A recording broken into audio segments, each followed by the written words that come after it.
The following podcast is a proud member of the Blue Collar Roots Network. Find all the shows by visiting bluecollarroots.com. And now, the man who takes the BS out of BS, Bill Spohn. Welcome back to another episode of the Building HVAC Science Podcast. What's our goal? To create better, more knowledgeable HVAC and building performance technicians by helping these two professions work better together. I've been working in HVACR and building performance markets for almost 30 years, and I've noticed a lot of changes over that time. And one of the changes I've always heard a lot about for many years is indoor air quality. Well, today we have as our guest on the show, Jacques Touillon, who's the inventor of the foobot.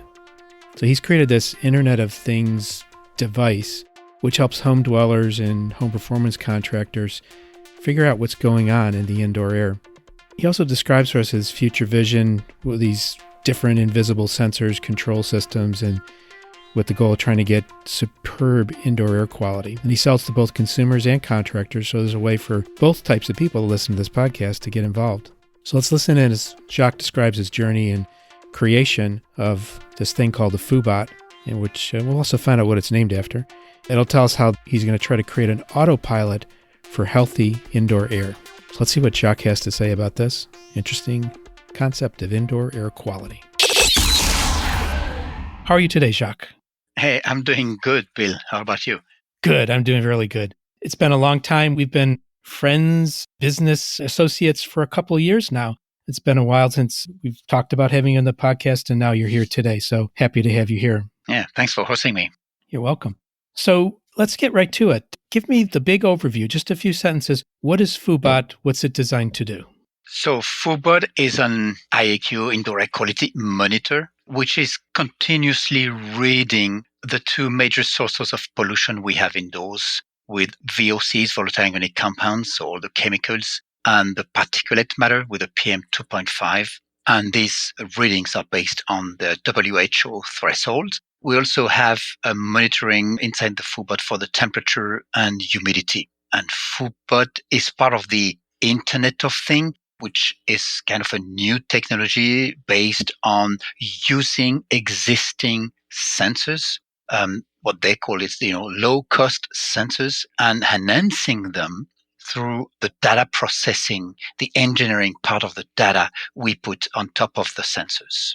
And by doing that, then we have a tool that can empower people with easy reading of what's going on inside your living spaces. That's a very concise definition for a very sophisticated product.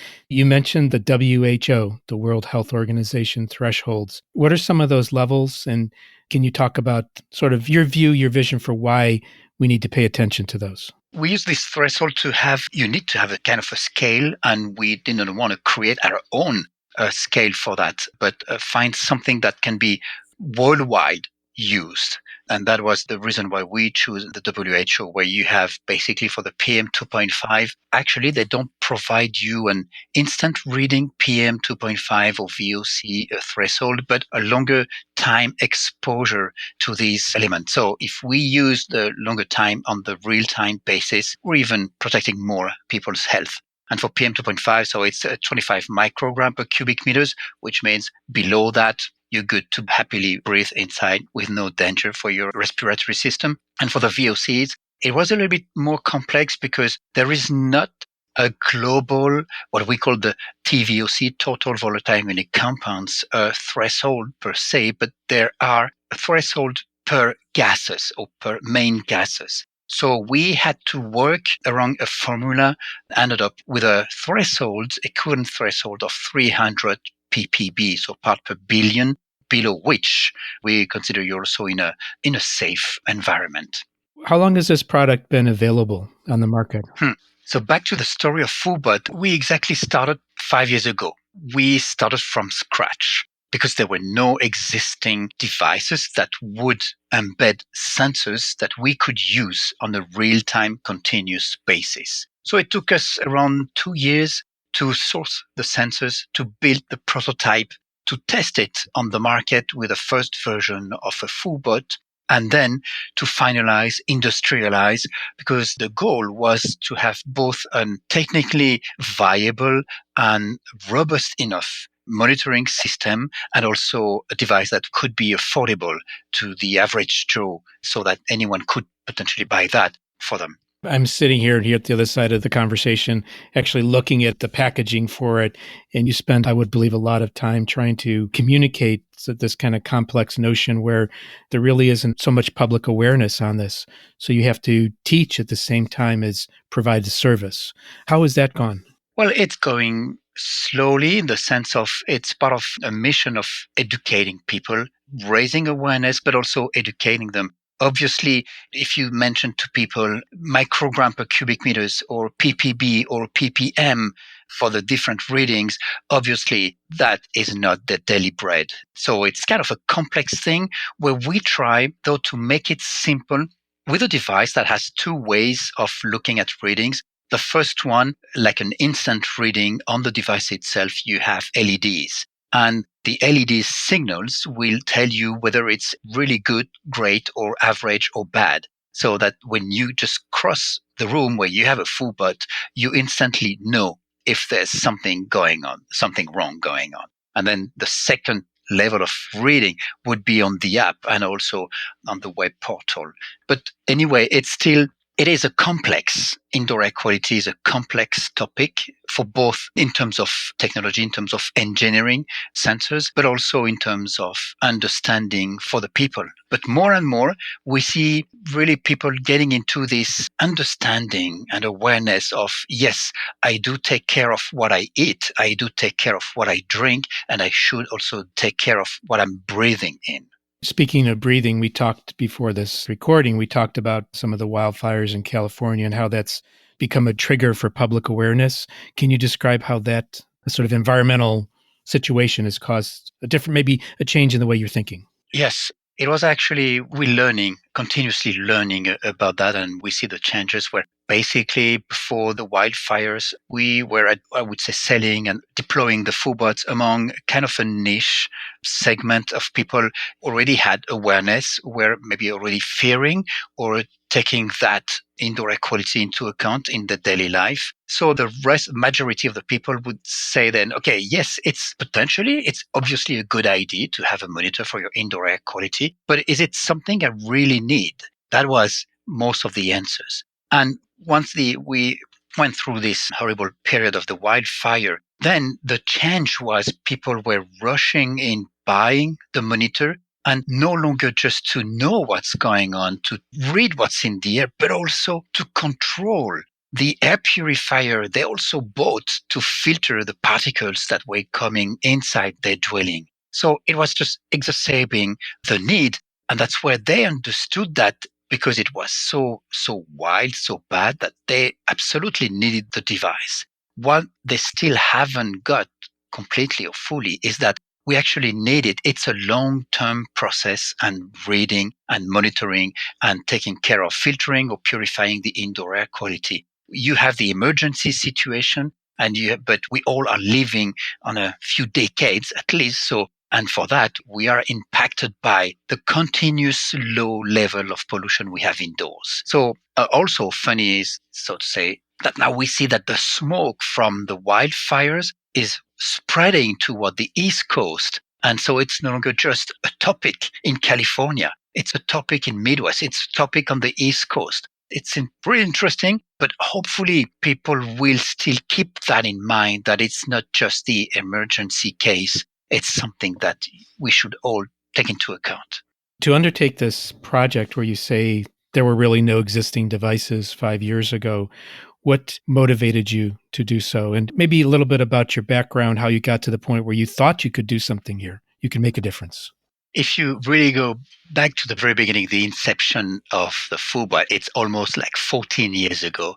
Because at that time, my youngest kid was diagnosed as a kid with baby asthma. He was 18 months old. And I was really shocked, impressed by the asthma crisis. I knew asthma for teenagers, for adults, but not for baby. but at that time couldn't find any affordable or technical solution to check upon the reason why he would what would trigger his crisis at home.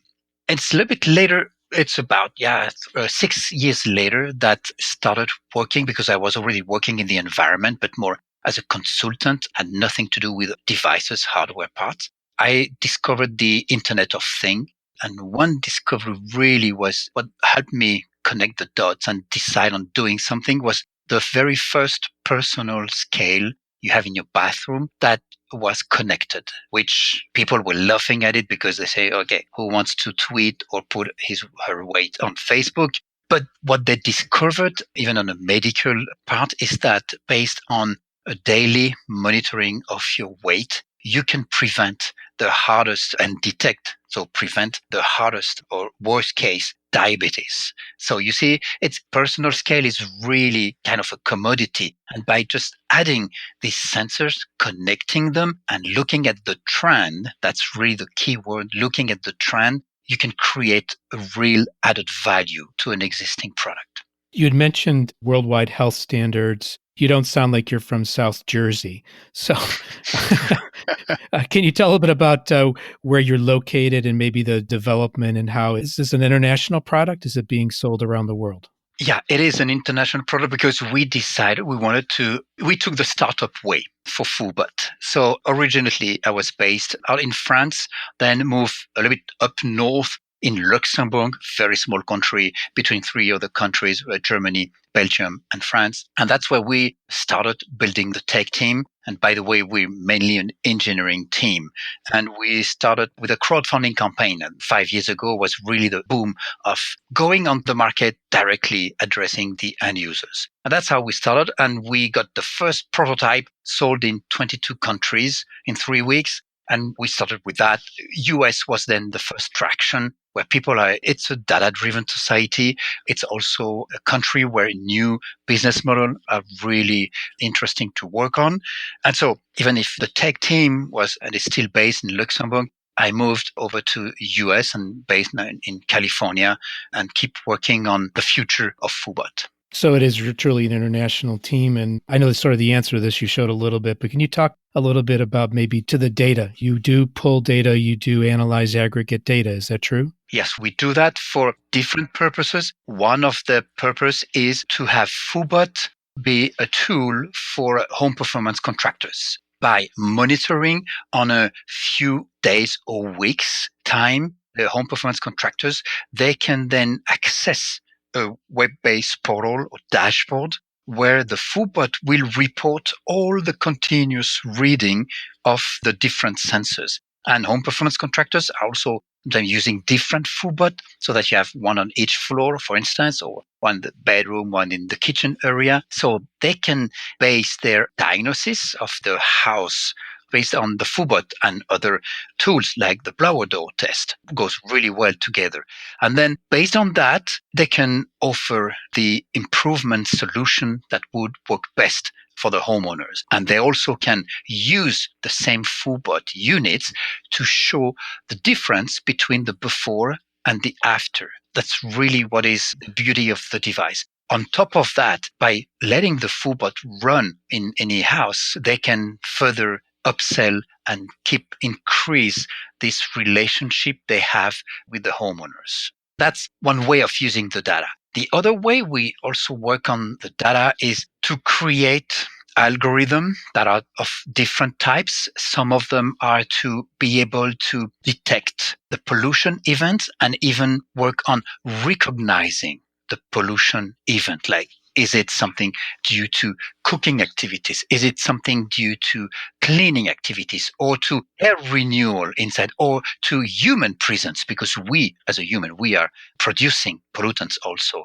And so all these algorithms, the goal for that is to help better understand the sources and also better understand how we can integrate that into HVAC system with ventilation, filtration, and purification. The goal of this data is to offer the ultimate on-demand or ventilation, filtration, purification on autopilot mode. That's the goal. So starting from detecting and then creating and using this sensor array to provide the feedback loop of what's going on and how you've been able to improve it or to address the pollution there.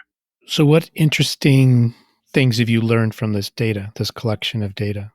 Or remarkable? Some things that were surprised is that between basically worldwide, there are indoor air pollution anywhere you are. You can be in Sweden where they have almost the best outdoor air quality. Indoors, we are sharing the same problem, whether you're in Pittsburgh or you're in San Diego or you're in Luxembourg or in Switzerland. It's about the same because it's about confinement of the pollutant indoor.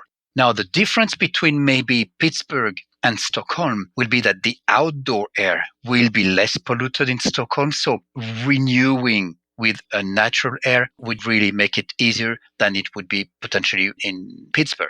And so we're sharing, it's a worldwide problem and status we are all kind of sharing and living. If you take apart China and India, but it's for also different reasons. One of them being that in China, for instance, they have air purifiers in each and every room, but they also still smoke indoors. So obviously, it's a little bit hard to consider improving the indoor air quality unless you haven't changed some behaviors. You mentioned this pulling the data and providing as a tool for contractors. Do you have any contractor stories or contractor examples on how they use this to enhance their business? You talked a little bit about that, about leave it installed to provide that sort of continuous oversight of the environment, the air quality. Any other stories from contractors? We have some incredible stories. That was with one of our early adopter in terms of contractor with Nate Adams, using that in a house where the couple living there was really desperate because he was ultra allergical and has like chemical allergies that were really, really bad, but they couldn't figure out. So they were moving hardware pieces around, but they were not fixing the problem. And it's through the use of the foobot on each and every level that Nate was able to step by step, and was baby step, but was able to reshape, restructure the indoor environment for these people. And foobot was not the main piece. It was just was one piece of this puzzle of reshaping and improving the indoor environment. So it was discrete measurements with a tool, easily collected, easily delivered, so you could spend more time on analysis and solution rather than collecting data and making guesses.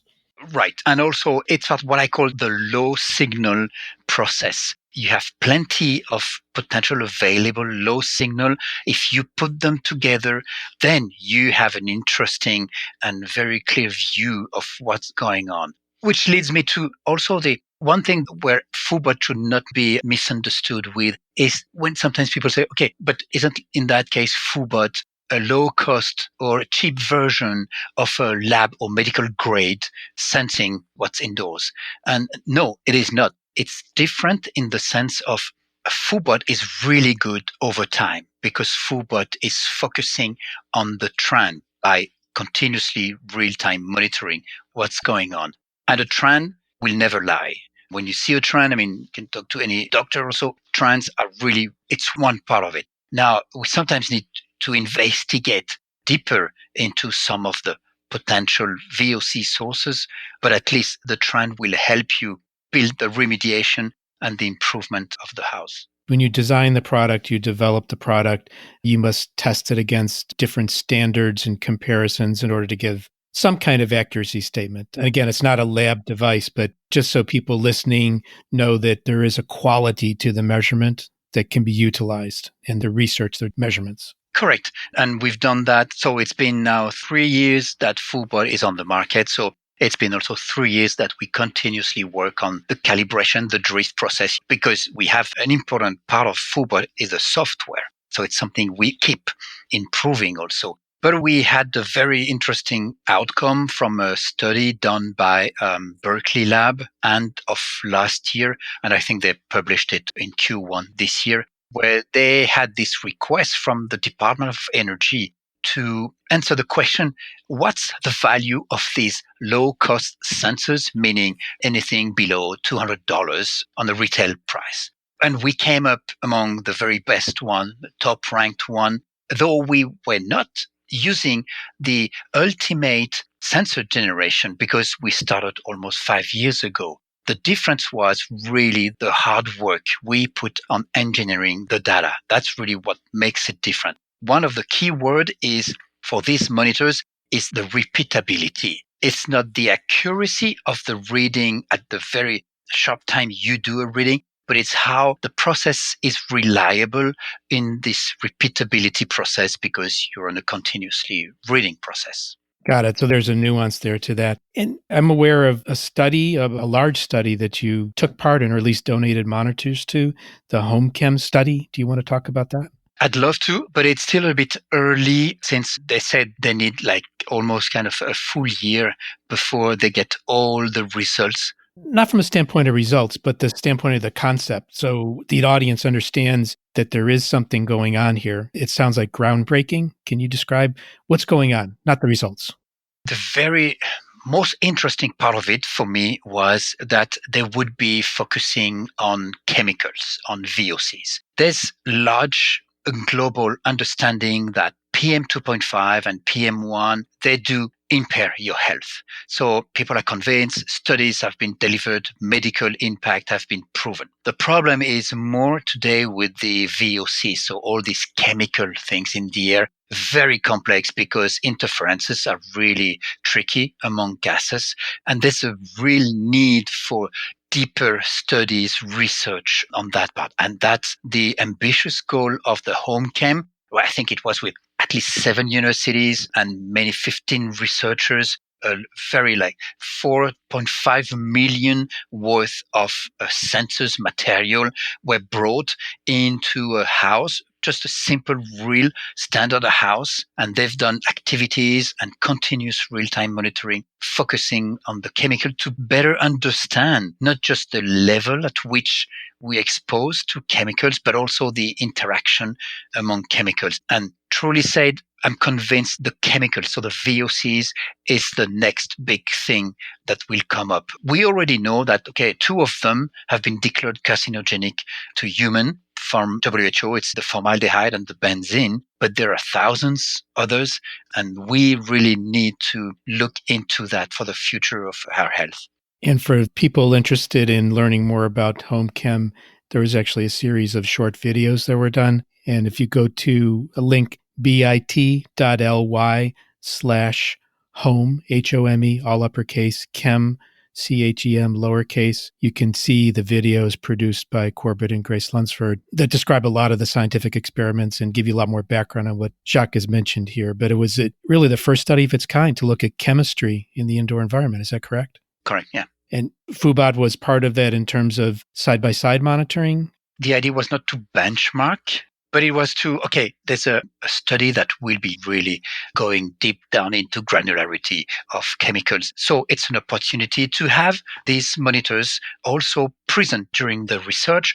And then maybe that could potentially also help us know more about the use of the sensors. Like we had this incredible opportunity through the Berkeley lab results where they found that the foobot was able to detect, and I insist on detect, not measure, the ultra-fine particle from the cooking activities, which were not detected by $2,000 or $3,000 sensors.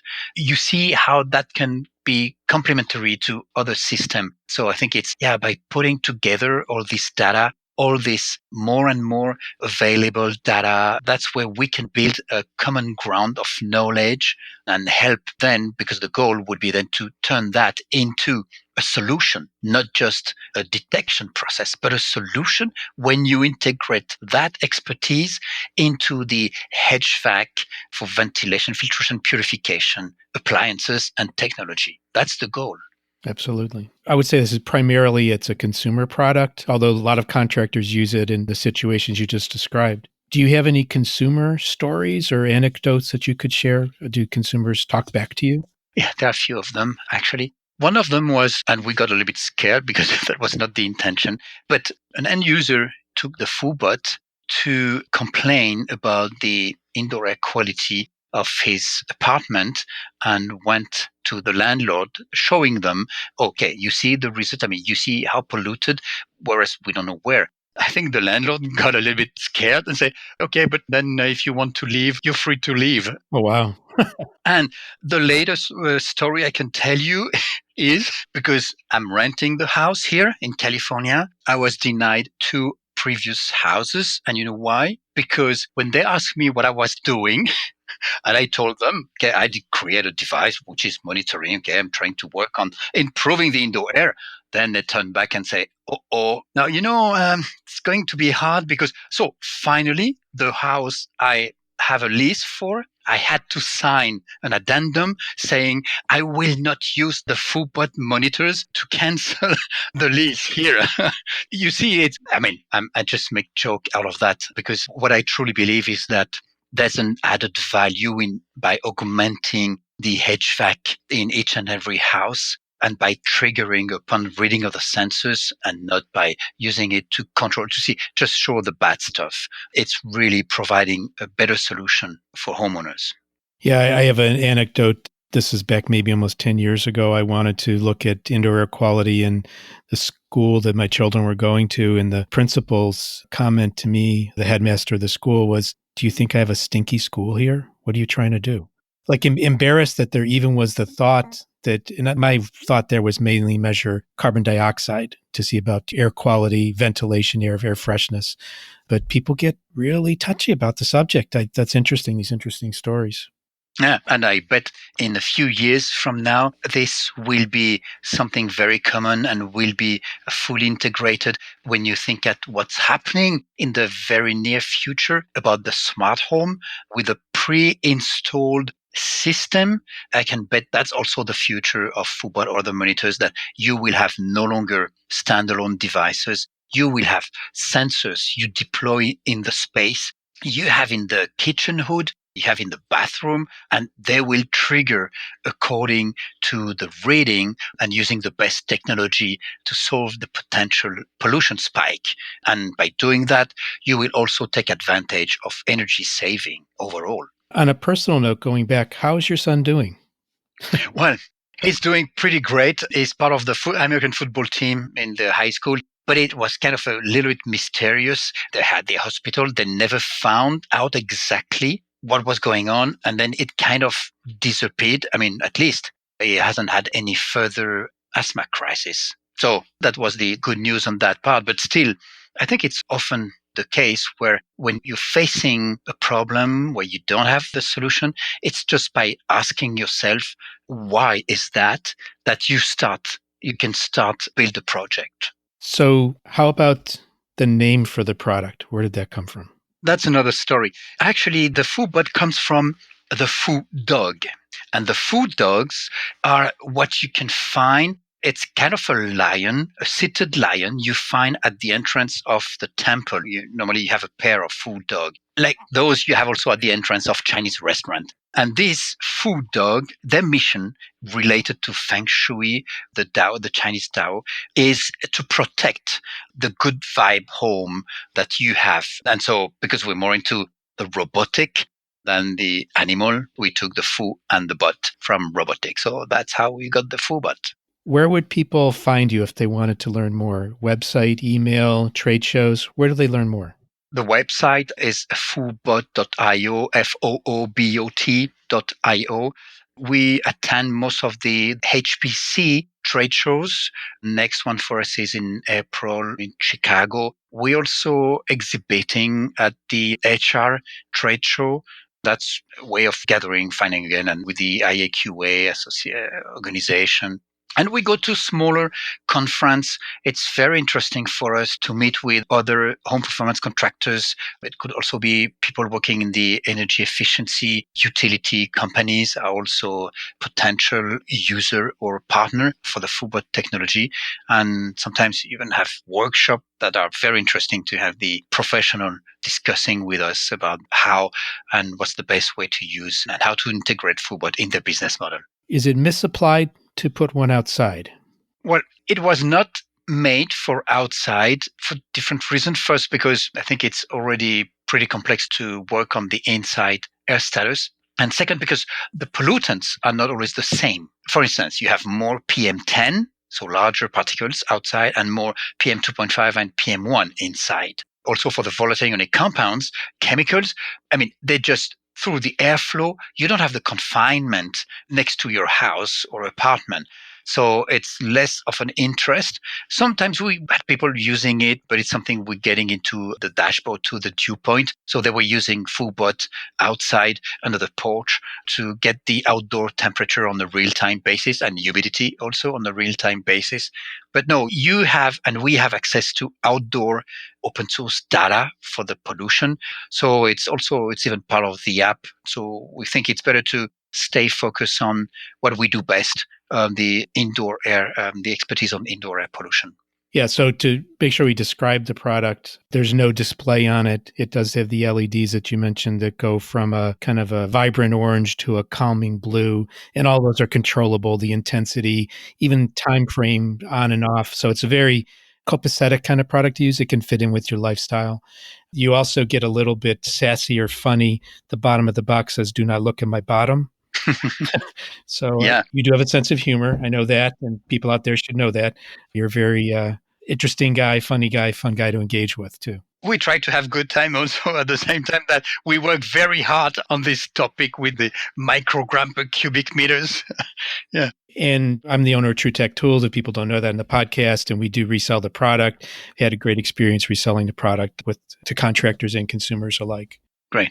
Is there any other topic you'd like to talk about, to cover? You start to touch on the future. Maybe we could come back around to that, your vision for the future and having the integration, I think, as integrated devices you're talking about. Yes, I think that will make most sense. These first you have to monitor. First you have to detect, because you cannot improve something you cannot measure. That's obvious. Then you need to, what people are expecting, what we all are expecting, is to have a solution, not just to raise the problem of the indoor air status, but the solution. And that goes by integrating the data processing of the sensors with the different technology deployed and manufactured by HVAC companies. That's really the idea. It's still interesting to see how we can educate, help people, and raise awareness among this invisible topic and threat. But the real thing is down the road, kind of having foobot should disappear. And that's where the real success will be. That's the vision I have. foobot should be sensors that you deploy in the space, like you have smoke detector, you can have CO detector. You know it's there, but you don't need to face it. And then the added value will be that these sensors will be taking control over the different technology. Like I mentioned it, a kitchen hood should start automatically as soon as it detects VOCs or even humidity or combustion that is from even same thing from the stove. It's very easy to detect that with the sensors. So we can really looking forward to have this additional layer of providing the solution, and then the end user will just have the good news, receiving the good news. There were a spike. Now it's done. You've been covered, full, finished. Okay, that's it. Also, I think the real future of the smart home, not adding pieces like hardware pieces into your daily living, but having that all fully integrated. And there are very interesting projects in that sense. And so that's probably where you spend a lot of your strategic thinking time and activities and meetings and things like that. So yeah, when I'm not dealing, or we all are dealing with daily jobs, but it's also keeping an eye on what's the future and how can we best contribute to the future. I started to ask you before if you had any kind of closing thoughts, anything that we left out of the conversation. The only thing is I keep being so passionate about that particular topic. I had no idea it would be so complex in terms of the chemicals. It's not like the dry contacts, it's on, off, that's it. No, there were some very interesting interviews from the Home Chem team also about that. But it's amazing how this IoT concept is going to help us all in the future. So I'm very excited about that. Good. And in IoT, Internet of Things, in case anyone out there is not familiar, you gave me a little lesson on the first IoT product, which you mentioned earlier, which is the bathroom scale in 2008. Yeah. And then the sort of the most pervasive one that's come out is the Nest thermostat, now owned by Google in around 2011. And now there's a lot of follow-on products in that space that are operating as in the Internet of Things, including refrigerators and all kinds of things. Yes. I really appreciate you coming on the podcast. Like I said, it's been a long time in the making. You're a great person to work with. I call you a friend too, because we have a lot of good conversations and you're a really nice person. Thank you. Love so much to share. And I'm so happy when I have people like you also who really loves to share and discuss so many different topics. Thank you for coming on today. My pleasure. And we'll get this out there to the public to listen to and get you some feedback. You did have your website address out there. Is there like a contact form in there in case somebody has a specific question? Oh, yeah. There's many different contact forms. Whichever you use, we'll get back to you. Fantastic. Well, thanks for coming on the Building HVAC Science podcast, Jacques, and look forward to seeing you in the near future. Thank you, Bill. Take care, everyone.